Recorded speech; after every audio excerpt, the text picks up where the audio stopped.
Hello everyone, welcome to episode 72 of Generation GC. Life Can't Get Much Better from Youth Authority, Good Charlotte's 6th album released in 2016. My name is Molly Hudelson, once again, and as always, I am your host, as well as the producer, creator, and editor of Generation GC.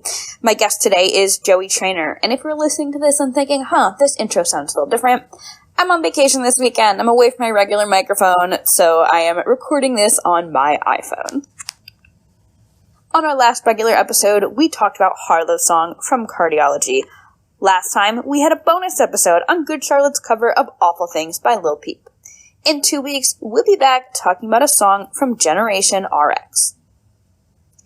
Joey Trainor lives in the Gainesville, Florida area. He went to University of Florida for school and met his wife and never left. He has 2 kids, a 5-year-old and a 2-year-old, and his 5-year-old is starting to get into music, and GC is definitely coming soon.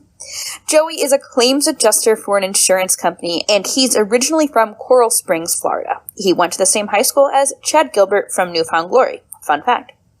Joey has been a GC fan since the early 2000s, and their self-titled was the first CD he ever bought. I wanted to say that I love having guests from all around the world and from all different backgrounds on Generation GC. If English isn't your first language, that's okay. As long as you're comfortable holding a conversation in English, you're good to go. I always send out pretty detailed notes to my guests in advance, so you'll be able to prepare yourself for the conversation. And by the way, different backgrounds does not just mean location or ethnicity. That means ensuring a varied gender and sexuality representation, representing fans of different ages, fans with their own unique life experiences of any sort. I want everyone listening to this show to feel like they are represented. And if you're thinking, hey, I would like to see someone like myself represented, reach out. Seriously, send me a message on social media, email me, let's talk. I want to continue mentioning blacklivesmatters.card.co, antisemitism.card.co, and anti-asianviolenceresources.card.co. Educating ourselves on racism, on anti-Semitism, is extremely important. Finally, Generation GC stickers are here. If you do want stickers, there's 2 things you can do. Number 1, support the show on Anchor. Go to anchor.fm/generationgcpod, POD, and click support. And when you click support, that helps me keep the show going. It helps me print and ship stickers, but it also helps me get supplies and equipment for the show that I need. Number 2, you can make a charitable donation. Go to blacklivesmatters.card.co, click on any of the organizations they list, make a donation, whatever you can afford to give. And then you're going to send me a screenshot of either your support of the show or your charitable donation, as well as your mailing address, and I will send you stickers. Wow, amazing. You can reach out to me at GenerationGCPod, POD, on Facebook, Twitter, Instagram, or email generationgcpod@gmail.com. Thanks for tuning in, and now on to episode 72. So, Life Can't Get Much Better is track 4 on Youth Authority, Good Charlotte's 6th album, which was also their comeback album released in 2016. Track 3 is 40 Ounce Dream. Track 5 is Keep Swingin'. So they were not messing around with like single on this one. So this was a single released in June 2016 in advance of the album. You'd already heard Makeshift Love and 40 Ounce Dream, written by Benji and Joel Madden.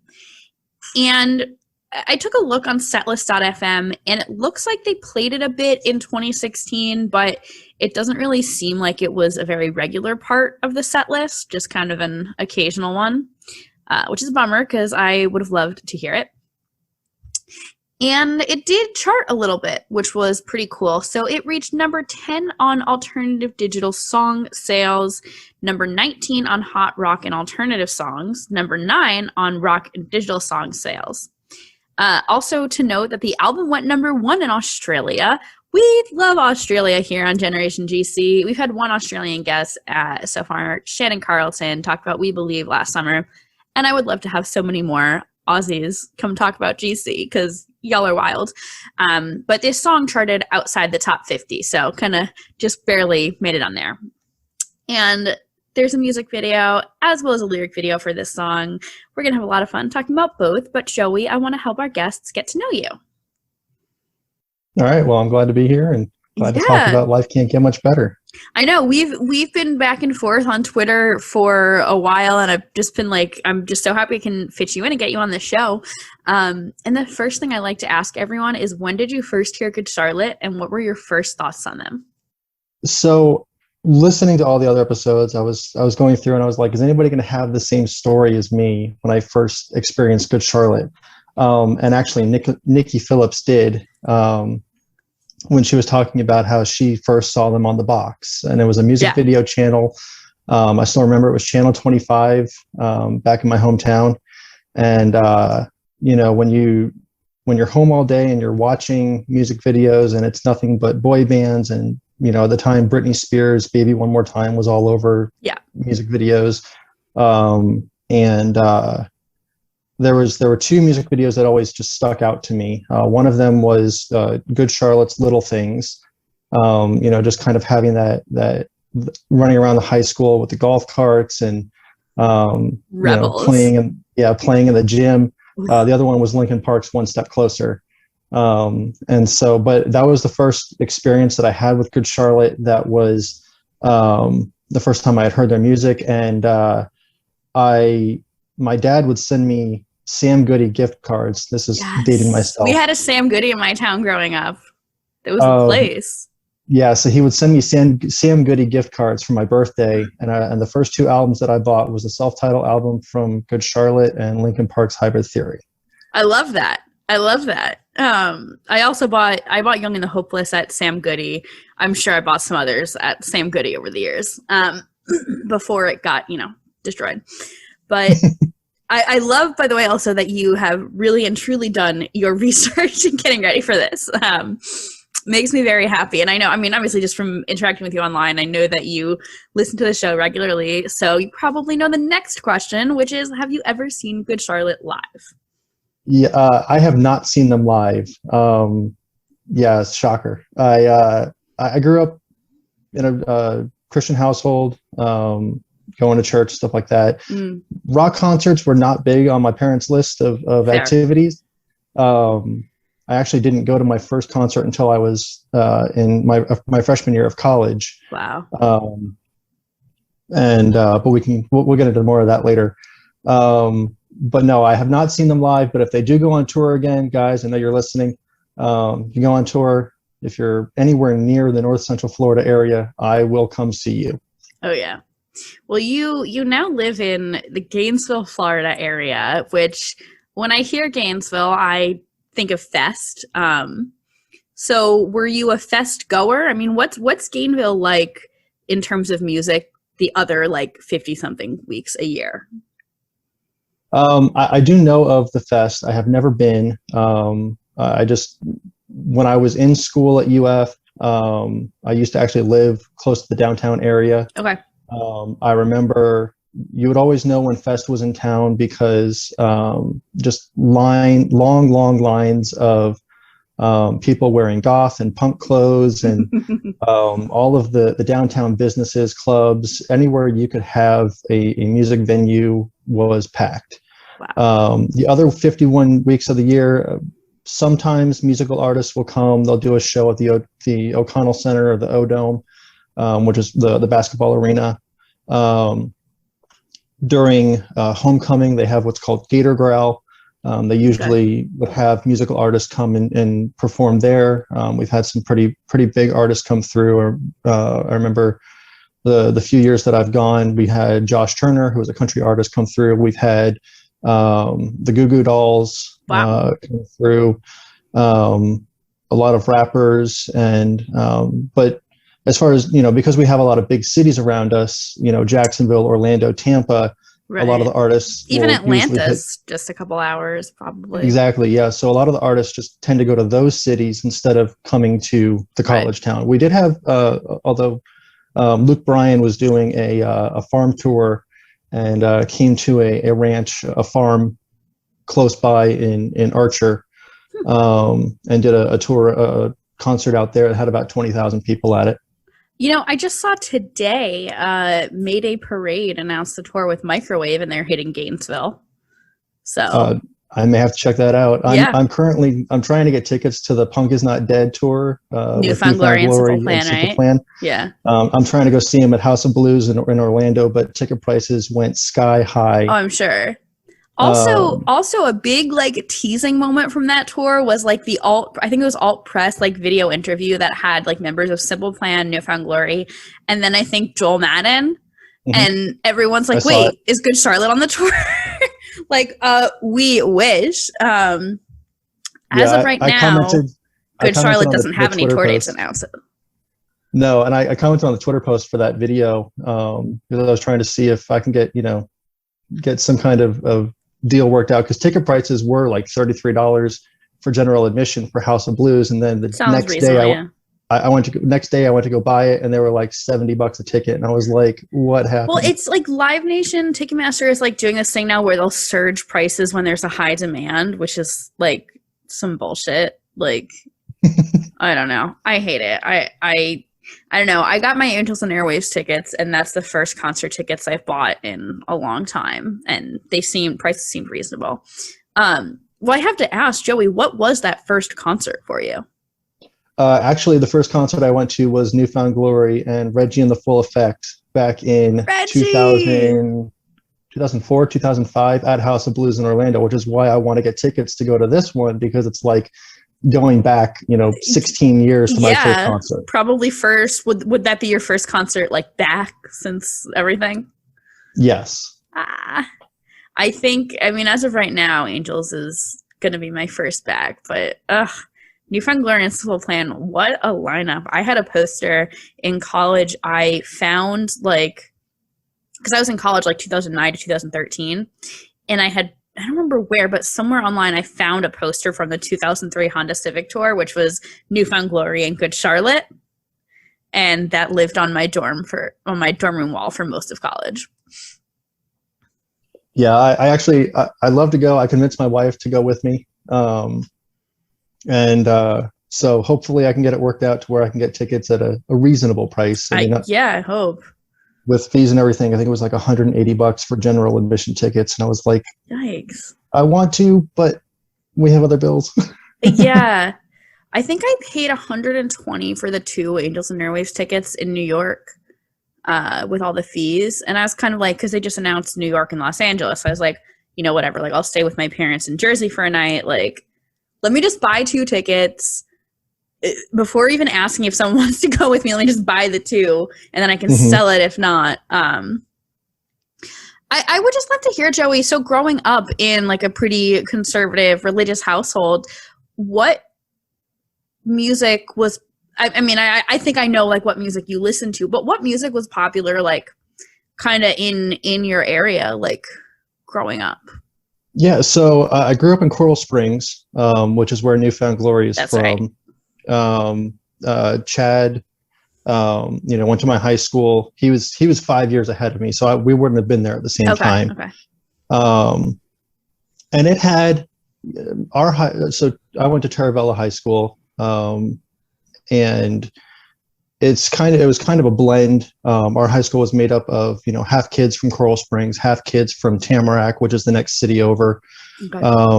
And there was a big punk scene, a lot of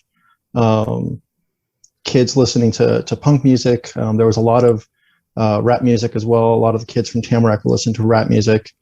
We actually had, I remember there was a guy I rode the bus with to school. Him and some friends had tried to start a band. Never really took off like Newfound Glory did, but just their effect on the music scene in the area, kids trying to start bands. They saw a band from that area getting successful.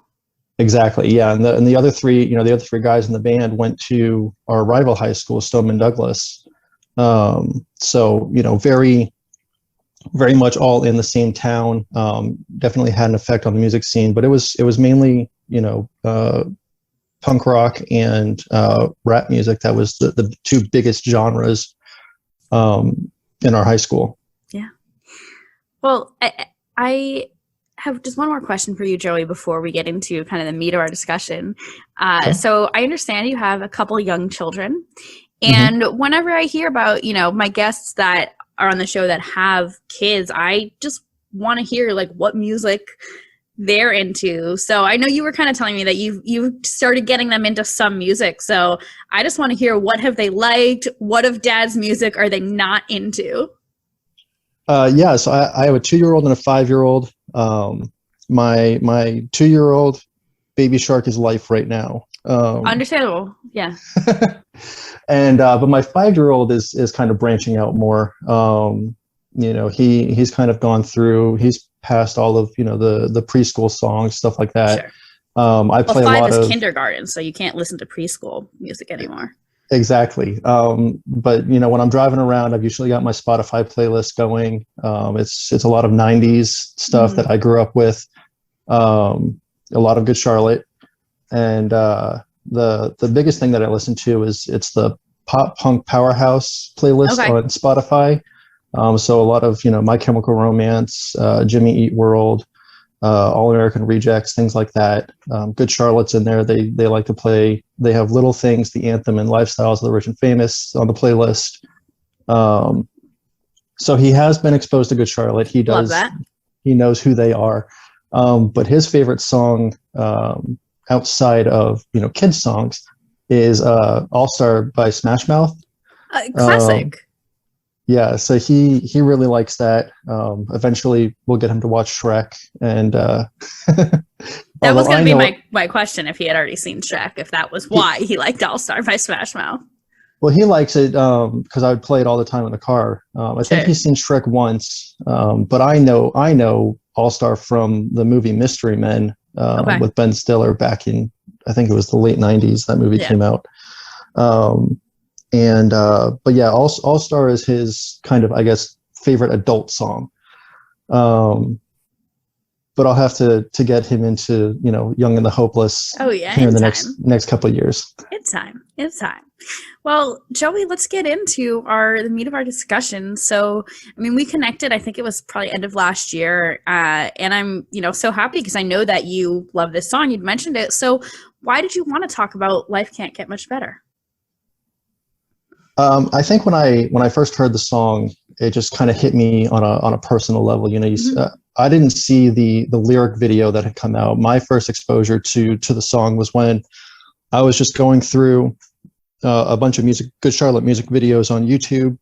The next one that had come up was Life Can't Get Much Better. It was the montage video where it's them, it's the band, it's their families, and they're just they're hanging out, they're playing with their kids, they're performing on stage, and it has that family mentality. And I remember the first time I saw it, I got choked up and I got teary-eyed, just thinking this is them, this is how they interact with their families. And it's got to be challenging having a family and being on the road and touring.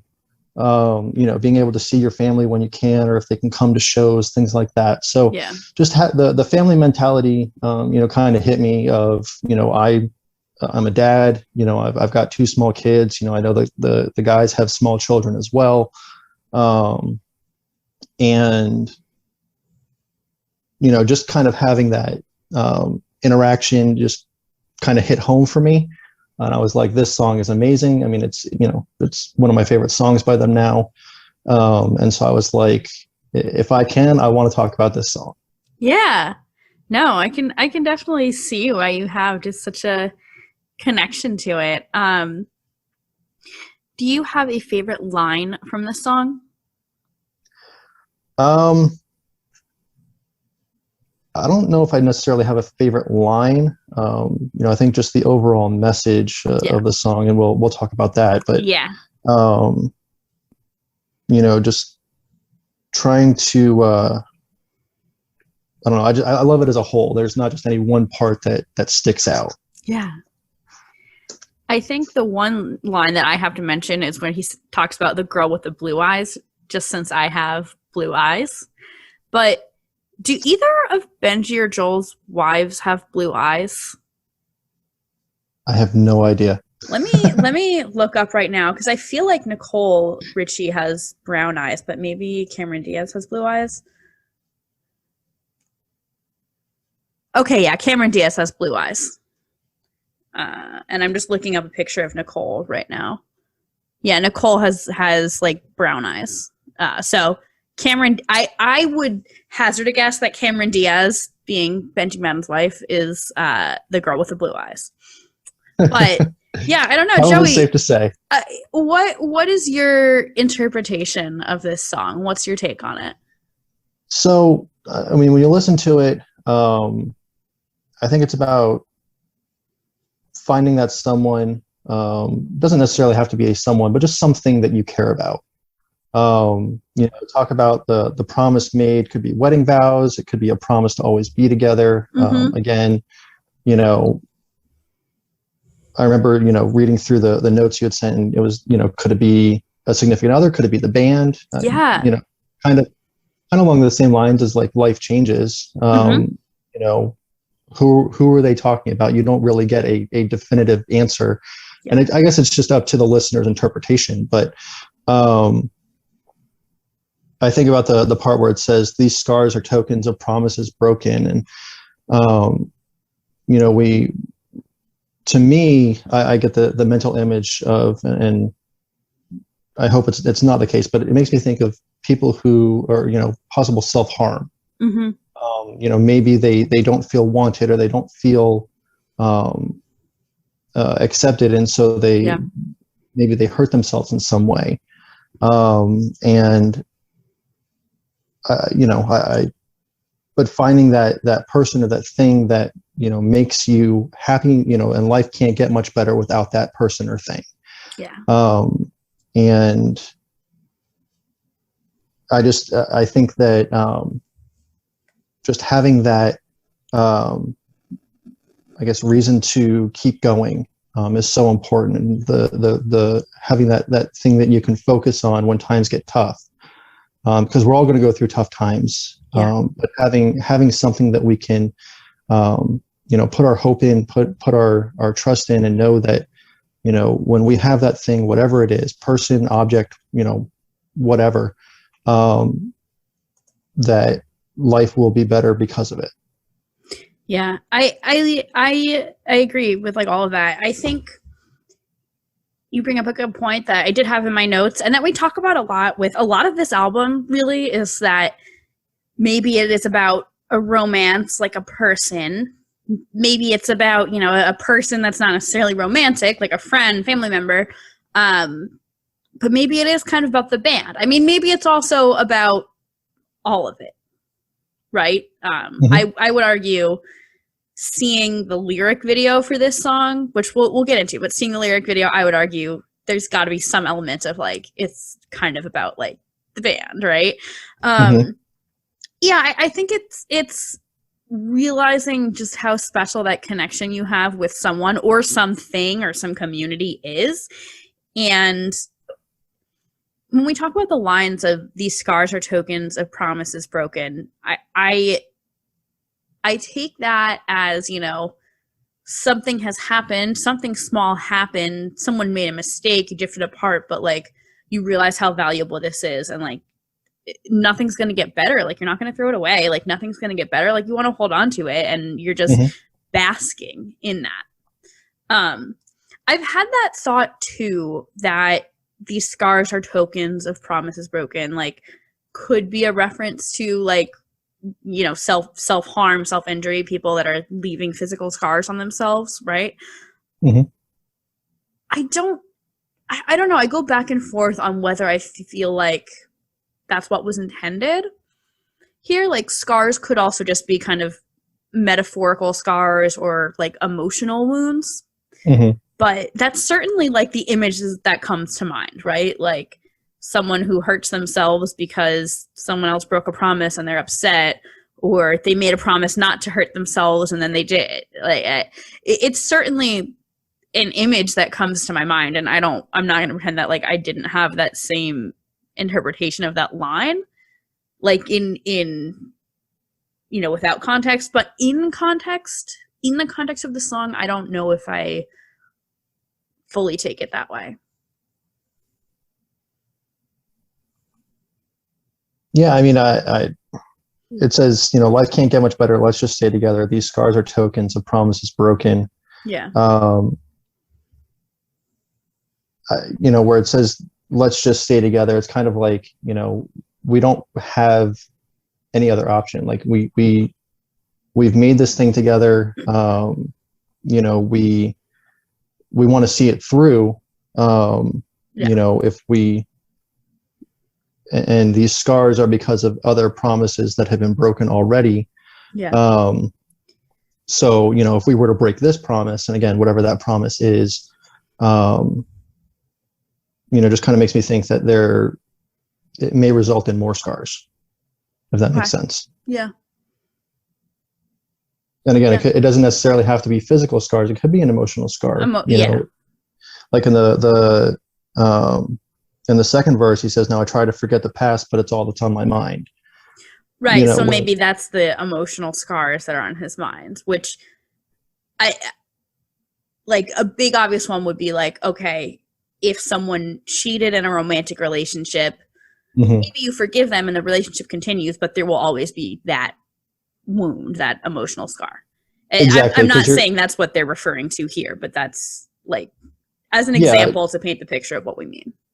Yeah, especially because, if somebody you love and care about has hurt you in some way and you have that emotional scar, as much as you try to work through it, in the back of your mind, you're always going to kind of be like, oh, is this going to happen again? Or, right. Kind of second guessing yourself every time you make a decision. Is it going to run the person or thing off, or is it going to, or are they going to receive it well? And just kind of always having that kind of doubt. Yeah. I mean, there are some things you just can't forgive. You can't forget. And that's not just cheating. It could be like nasty words said during an argument, Oh yeah. Or it could be just how someone treats you, kind of emotional neglect, all sorts of things can be that, like, you could try to move on, but like you never really will. And that varies like person to person, I think, like based on kind of your own past experiences. Yeah, definitely. And I think it also depends on what it is that you're putting your hope and your trust into. If it's a person, people are always going to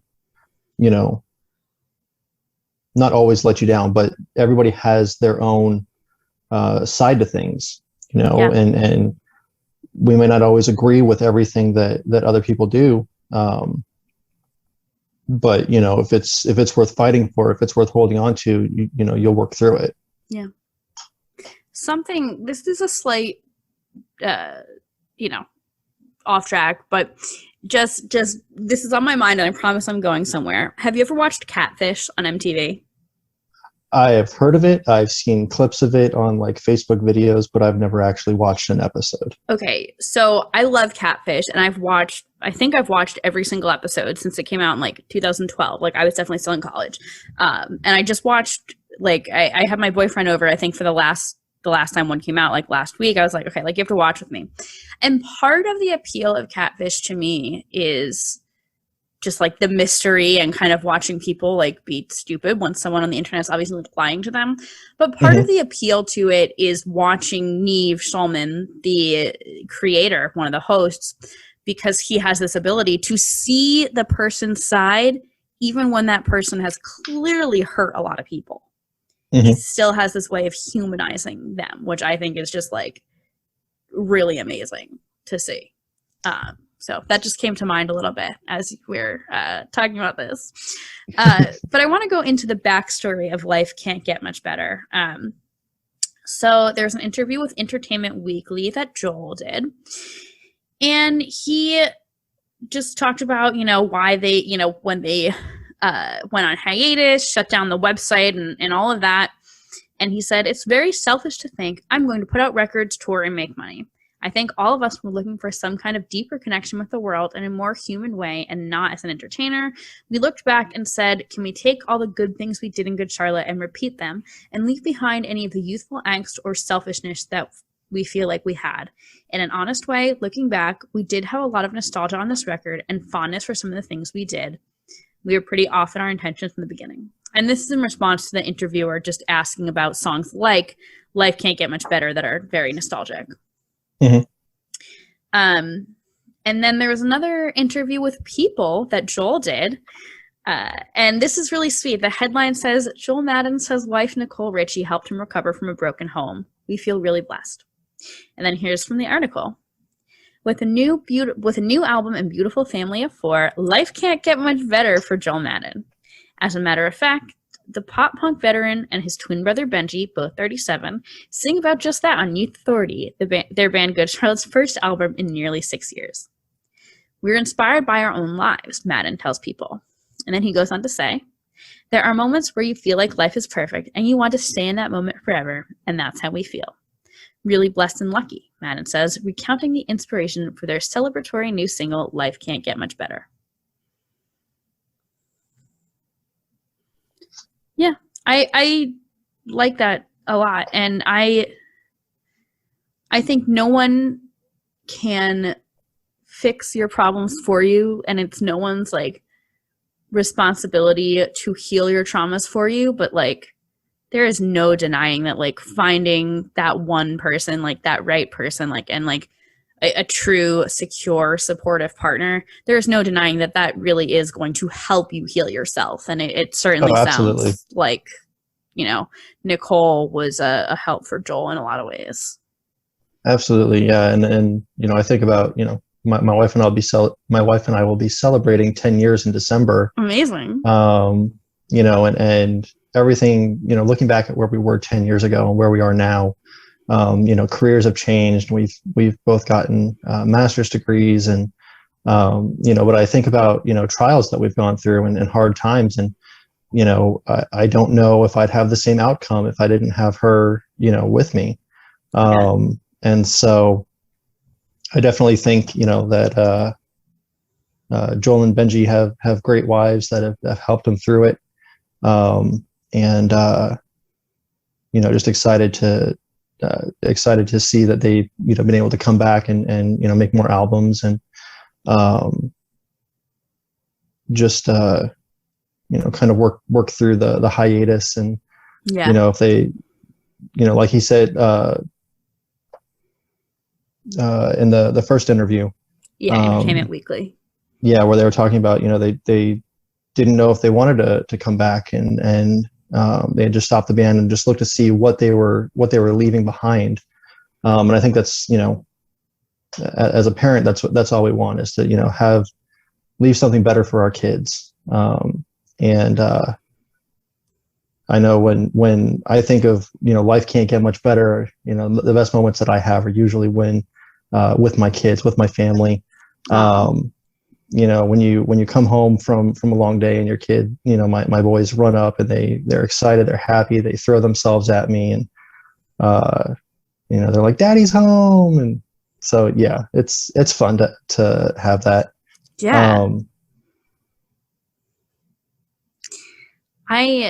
As we talk about just like our memories and connection to that song, I will say, like, it's something, you know, I remember hearing it for the first time. I was just thinking about this. I was in Los Angeles doing like training before starting Warped Tour, working for PETA.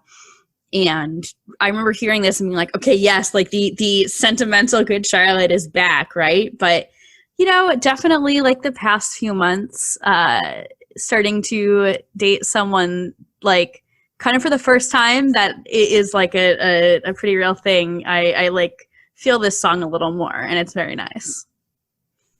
I remember, like I said, you know, going through the music videos, and it came up, and I was like, I've never heard this before, and I've got to look into this more. And that's when I found the Youth Authority album, and it definitely does hit on a whole new level when you've got you know, when you can relate. I'm only, you know, the guys are, I think, 42 now. Yeah. and I'm 34, so I'm only 8 years younger than them. And so it just kind of, feels like we are going through the same stages of life at the same time. And so it just kind of, it relates more when you're going through it. The next episode 70. So I guess the next episode is still episode 69. That goes up tomorrow. And then, well, I can tell you this because by the time the episode is out, everyone will hear this. But just keep this under wraps for like 2 weeks. But the next episode that's going to be going up is on Harlow's song. And my guest for that had her daughter like around the time that, Nicole gave birth to Harlow. And she talked about how like she was literally going through what he was going through like at the same time, obviously in very different, they're their own life experiences, but like raising a child and then like hearing that song when she also had like a small daughter. And I was like, that's so powerful to feel that. Because I think like a lot of what we talk about when we talk about like specifically Good Charlotte is like our personal connection, right? And when you realize you're like at the same place in life as them, that feels pretty cool, like at the same time. Yeah, definitely. And I'll get into more, later about how being in the same life stages has just kind of affected me with their music. So sure. Well, before I want to talk about the videos, but first I like to mention other GC songs the track kind of relates to. What came to mind for me, and feel free to insert any others, Standing Ovation from Cardiology, and then The Outfield from this album were the big ones.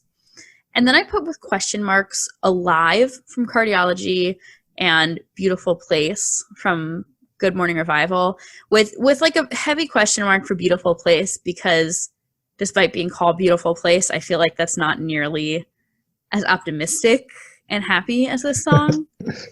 There's a lot of regret there, but I went back and I listen to Youth Authority on like every other day. So The Outfield clearly sticks out in my mind. Just finding that person that you can connect to, can relate to, definitely is like life can't get much better. And Alive is kind of, so I agree with Standing Ovation and The Outfield. I went back, I listened to Alive, and I listened to Beautiful Place. Alive, I kind of got the same vibes as Standing Ovation, being in that moment. Same album, and and one right after the other. But just kind of being in the moment, and living for that time. And Beautiful Place, I mean, even though it's kind of a sadder song, there's the line that says in the chorus, it says, "Let love take away all this pain." That kind of certainly points to that People magazine interview, right? No, and I think it definitely, if one line had to sum up what life can't get much better is like, it's that, when they're with those that they love, and there's no hurt, there's no pain. It's just they want to be in that moment with their, whatever that person or thing is, that is making life get so much better.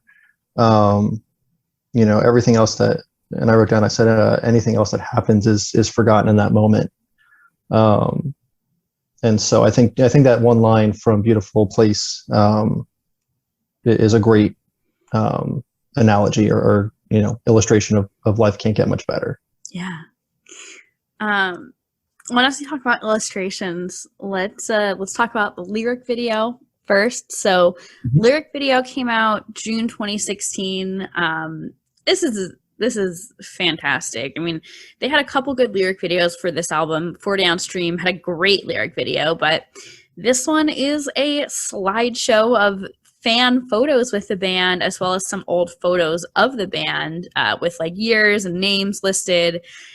And my big thing is like, listeners, if your picture is in the video, let me know. I want to hear. Like, reply to the tweet about the episode, DM me, whatever. Be like, hey, I'm in the video at this timestamp. I'll screenshot them all and do like a slideshow on Insta or something. But yeah, this premiered on Fuse, and then we actually have an interview from Jump Philly that Paul did. Mm-hmm. And the interviewer asked about the inspiration for the video, and he said that it's like a follow-up for Life Changes, with more family shots and touring shots, and they wanted to do a video where there wasn't any costumes or gimmicks or anything, and it got a really good response, so they were thinking they might lean more towards that. And then he talks about, you know, the interviewer asks, is it difficult to recapture the teen angst from the first couple of albums as an adult? And then Paul just says, that's a good question, because the lyrics on the new album aren't as teen angsty, right? Like, yeah, they still have a lot of emotion, but they're not like teen angst.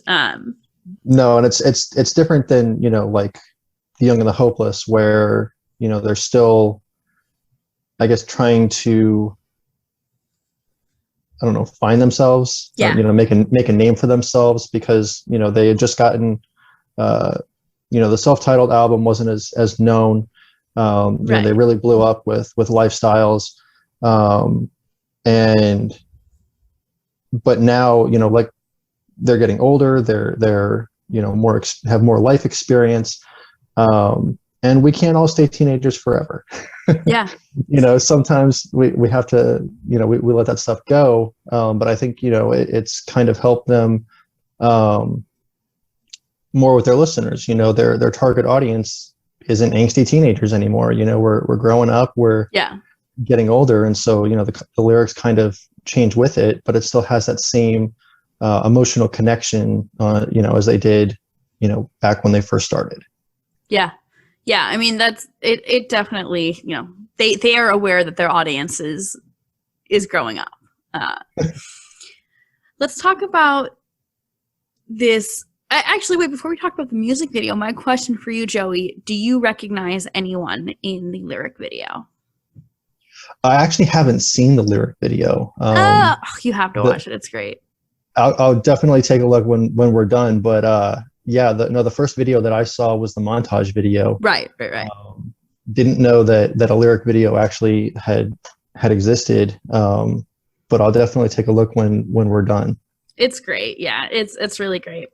Well, yeah, so the music video is a montage, black and white footage of the band, shots with their family, lots of slow-mo, some meet and greet kind of stuff. It was directed by Elijah Alvarado. Other credits include Chance the Rapper and Water Parks. It premiered on Yahoo News, it looks like, and got some coverage on, you know, every website's covering it, right? And Paul talked about the actual video, again with Jump Philly, because the video does include footage of one of their comeback shows from April 2016 at the TLA in Philly. And the interviewer asks, like, you know, why Philly? And Paul is talking about how Philly is the reason they made it out of Maryland. And he says the TLA is where we played the most. We actually knew a couple people that worked there, and we would rehearse there before we would go on tour. That place was our home away from home. I think we played in Philadelphia more than we played in DC. And I recognize footage of Webster Hall in New York too, and I'm sure, I think they did Boston on that run, so I'm sure there's footage from Boston too. But I love that, and I love that they still feel that love and that connection to Philly. And even when I've seen them as recently as 2018 in Philly, they are like talking about it on stage. Yeah, I don't think. I mean, you always remember where you started and the people who kind of helped you along the way. So I definitely, you know, understand why they'd want to go back to, you know, the TLA in Philly, because it kind of sounds like without them, you know, Good Charlotte wouldn't be Good Charlotte. Yeah. It's a special thing. And the TLA, I mean, who knows post-COVID what'll be the thing, but to my knowledge, still operating, you know, which is pretty cool. And it's nice because it's, you know, we have the Fillmore, which is great, and a lot of stuff goes to the Fillmore. Mhm. But TLA is a little smaller, and it feels a little homey, you know. Mhm. And And it's you're right in on. Philly now. I am, yeah, I am. So I'm like a little closer to the Fillmore, but it's not. I'm not too far from South Street and TLA and all that. But it definitely. I did not move to Philly because of Good Charlotte, but it felt kind of like nice as I thought about that, like, oh yeah, Good Charlotte is a pretty big connection here. It's a great place though, and it's, you really get a lot of benefits of a major city, but it's more affordable than, somewhere like New York or DC, for example, or Boston, other big East Coast cities. And it's also just like more livable. Like traffic in Philly is not as bad as either of those. So it's been a good experience so far. Let's talk about some reviews and media coverage of this song. So the Odyssey Online had a little article about this album, and they said about this song, by the time this song came out, we already had some bad things that happened, especially with Christina Grimmie's passing and the shooting in Orlando. I felt like we needed something to help us make the future brighter and keep us strong as a union, and this song was just what we needed. The overall message is to stay positive while you hold your family, friends, and loved ones so tight and never let go. Songs like this make me glad that music can have a huge impact on someone. Also, I did get emotional when I first heard this song.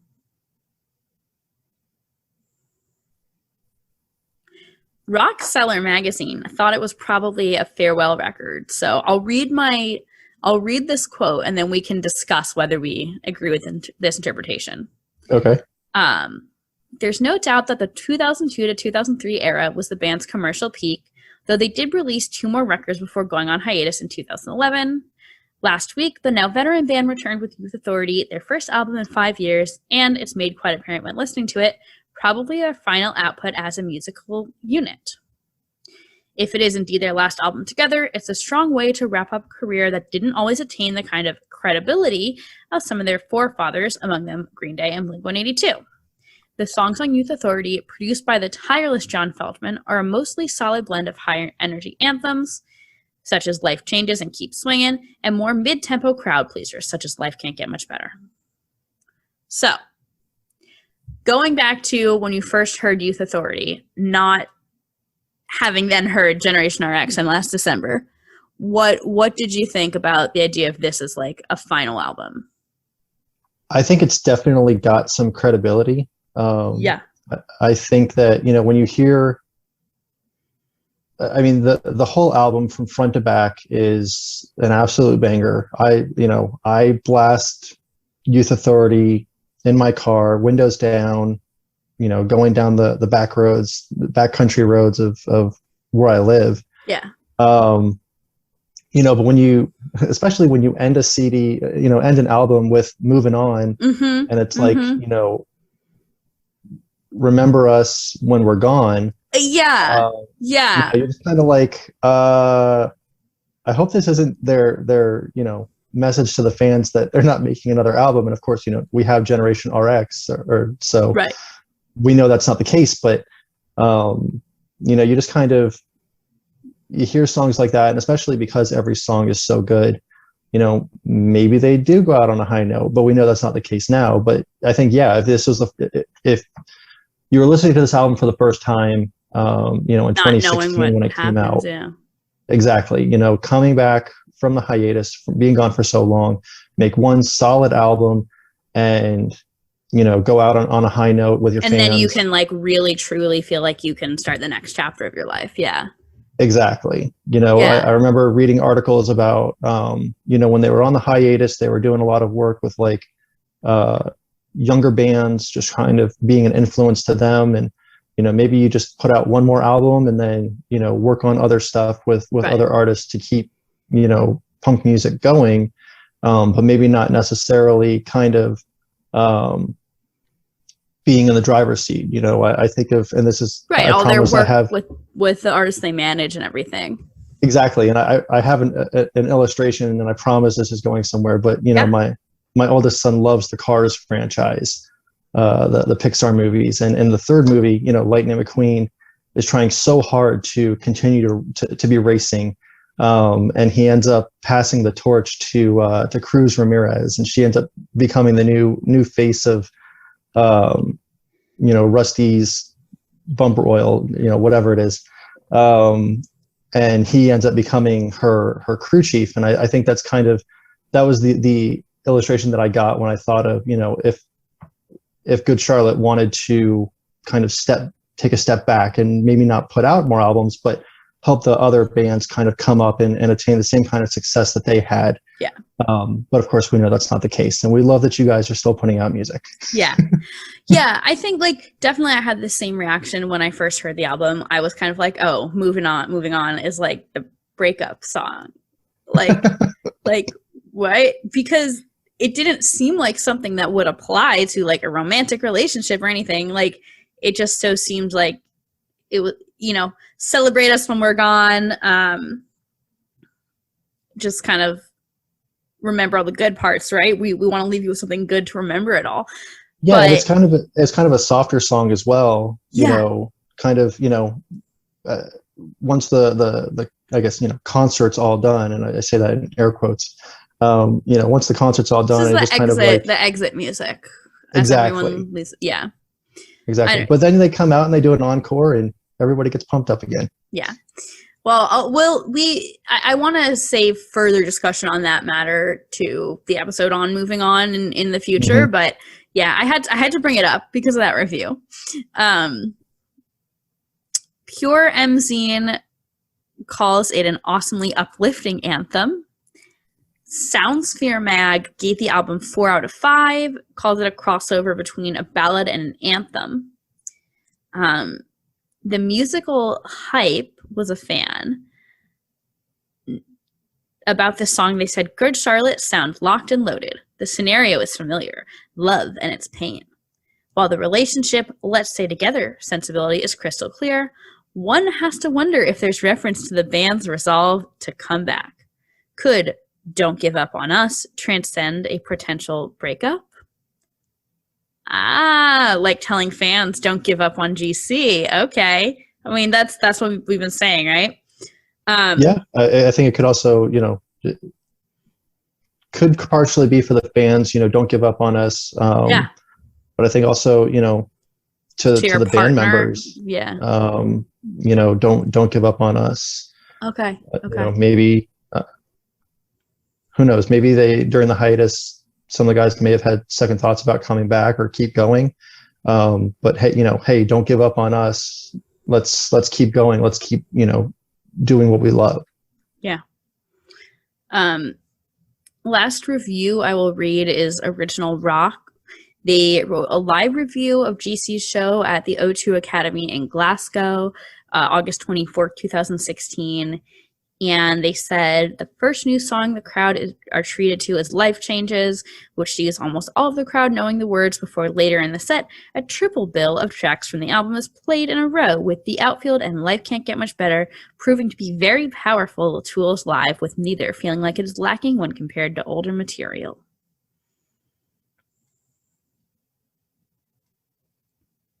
Love that. I want to read some YouTube comments on the music video and the lyric video. So we'll start with the music video. Burrs Gamer said, since 2001 with you. Amy Sky 99 said, I'm wondering if their kids call other bandmates uncle or something. That's cute. Yeah, I could definitely see them being uncles. Yeah. Sean Stoltz said, all these fans complaining that this song is bad, but it's really not bad at all. Harriet Blair said, the main chorus sounds super similar to End Up Here by 5 Seconds of Summer. Which is not surprising considering, you know, the twins worked with Five Sauce. The Names Adam said, the first time I heard of this band was on iCarly. I never watched iCarly. That was after my time. I tried, because I watched it when it was on. I was like a little old for it, but when it was on. And I tried rewatching it for nostalgia, and I can't. It's like, it's not, like, I don't have anything. Like, I love kids shows and teen shows, but it's honestly, a lot of the Dan Schneider stuff does not hold up, but you know. I hear it's getting a reboot. Yeah, it is. Mixed feelings about that. Comments on the lyric video. Scars from Tomorrow said, "Is it weird that this makes me happy and makes me want to cry at the same time?" Not at all. Had the same reaction. Yeah. John Koch says, "Half of the reason I like this video is watching the fashion change over the years and remembering myself in high school." Driller says, "I fucking love Good Charlotte. I had a phase where I thought I disliked Good Morning Revival, but it was just because I didn't listen to it. Every song of theirs that I don't love at first grows on me." I love that. I think we can say that about a lot of music. Yeah. Well, like, when I first heard Walk the Moon, I was like, the heck is this? And now I have a Walk the Moon tattoo. I have a custom blanket with a Walk the Moon photo that I took on it. I drove 2 hours to see them in Connecticut and waited outside to meet them till like 2 a.m. And I didn't like them the first time I heard them. I have the same feeling. I listen to a lot of country music, and okay. I had the same feeling with Florida Georgia Line. Like when I first heard them, I was like, I don't really like this. And then they would they went on tour with like Nelly, and I was like, what country artist goes on tour with a rap artist? But I have to admit, I do like a lot of their songs now. And I saw them, I think it was Florida Georgia Line that I saw like September 2018. I want to say they toured with like Darius Rucker. I think it was Florida Georgia Line. And if I'm remembering correctly, they were awesome. Like I know I went to a country show at that time, and they were so good. I'm pretty sure it was Florida Georgia Line. Oh no, it was Lady Antebellum. Maybe it was Florida Georgia Line. I don't know. I'm sorry, but whatever. Florida Georgia Line is great. Joey, as we wrap up, how has Life Can't Get Much Better held up for you over time? So, being that I just found the song a couple years ago, after the album had already been out for at least a couple years, I think it still holds up really well. It's like I said earlier in the show, it's become one of my favorite songs by them. Yeah. It's right up there with the anthem, with Lifestyles, with Little Things. It's one of my go-to. It's on my running playlist. It gets me pumped. Even though it's kind of a slower song, it's not, high energy, but because of the emotions and stuff that it stirs up, it gives me energy. So it definitely has held up. I don't think I will ever get sick of listening to it. And it's great. Yeah. Well, what has Good Charlotte meant to you over the years, and how has that changed? So to me, Good Charlotte's been kind of a bridge. Their music has kind of spanned across, I guess, cultural lifestyles. Earlier I talked about growing up in a Christian household, and when I would go to church events, the guy who would pick up my brother and I was from Chicago. He was like 30-something years old. And I remember when I played the self-titled album for the first time in his car, and Little Things, obviously the first track that comes on, every time after, when he would pick us up, he would ask me to put that song on because he related to it so much. And not something I would ever expect. But I think, kind of as I've said, growing up, kind of being in the same life stages as the band, kind of going through the same things, first discovering them in high school. They started writing music when they were in high school. And, kind of where I'm at now, I just love that their music speaks to where I'm at in life. And I love that, there's not many artists that I can say that about. Kind of as I've gotten older, as my music likes and dislikes have changed, Good Charlotte has been has been consistent. You know, I remember when, and I feel bad for saying this, I didn't even know they went on a hiatus, but when I found, you know, I was listening to Good Morning Revival one day, and I was like, I wonder if Good Charlotte's done anything recently. And then I go on and Oh my God. you know, just kind of look for them, and I find the Youth Authority album, and I find you know, Generation RX, and Right, you just kind of lost touch with them for a bit, it sounds like. Yeah. And so, and then, you know, I have a whole new love for them because I've got new stuff to discover, and I've got new music to listen to, and yeah, it's been great. Yeah, I love that. It sounds like you had a really nice rediscovery of them and at a really wonderful time too. Yep. Yeah. Well, Joey, do you have any last words about Life Can't Get Much Better, about Good Charlotte, or about yourself? Not necessarily. I think, you know, just the song itself is just so powerful. It just speaks for itself.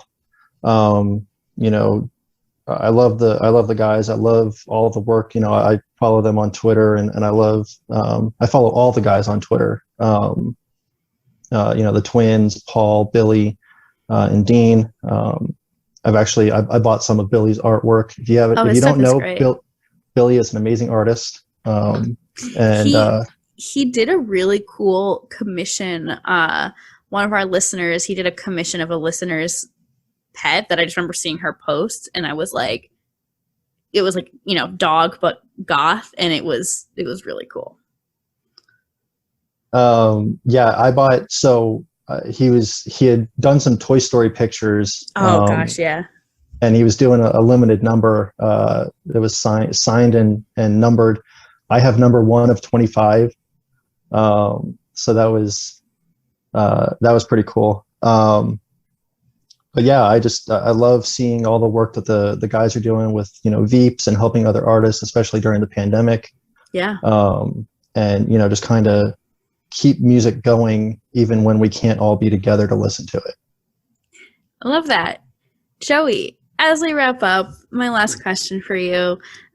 We do a Generation GC and Friends Spotify playlist, so that gets updated with every episode. So I'll put Life Can't Get Much Better, and then I would love a recommendation from you of just something you're listening to and enjoying lately. Could be anything that's not Good Charlotte. Yeah, so I have 2 songs that come to mind, and I'll let you pick which one. It could either be, I know you're a huge T Swift fan. Mm-hmm. So it could either be the Taylor Swift cover that I know of. Not sure if you've heard it, but it's a Taylor Swift cover of Blank Spaces by I Prevail. Oh, it's great. That's so good. Yeah. Yeah. And, or, you know, like I said, I listen to a lot of country music. I live in the country, so that makes sense. But yeah, there was a cover that I heard of Thunder Rolls by All That Remains. Okay. And I heard it one day going to pick up my son from school, and I was like, I've got to keep this in mind for when I'm on with Molly, because yeah, it was definitely, you know, a variation that I hadn't heard. You know, you hear a lot of the pop goes punk albums, but I had never heard country goes punk, so it was fun. I'll put both of them on there because I like mixing it up. There's no limit here. Joey, this has been fantastic. If people want to keep up with you, did you want to share your social media? Yeah, probably not on Facebook because I don't add a whole lot of people on Facebook, but on Twitter and Instagram, I'm Joey_Gator, and that's G8R because, you know, University of Florida, go Gators. But yeah, it's Joey _G8R. I love that. Joey, thank you so much for coming on the show. Listeners, thank you for tuning in. On our last regular episode a few weeks ago, we talked about Harlow's song from Cardiology. Last time, we had a bonus episode on Good Charlotte's cover of Awful Things by Lil Peep, and in 2 weeks, we'll be talking about a song from Generation RX. My name is Molly Hudelson once again, and as always, I've been your host, as well as the producer, creator, and editor of this show. Please make sure to follow Generation GC at Generation GC Pod, POD, on Facebook, Twitter, Instagram, and please make sure that you are subscribed to the show wherever you listen so that you hear the new episodes as soon as they drop. Rate, review on Apple Podcasts, but most importantly, please tell your friends. Spread the Generation GC fam word of mouth the old-fashioned way. Thanks for tuning in.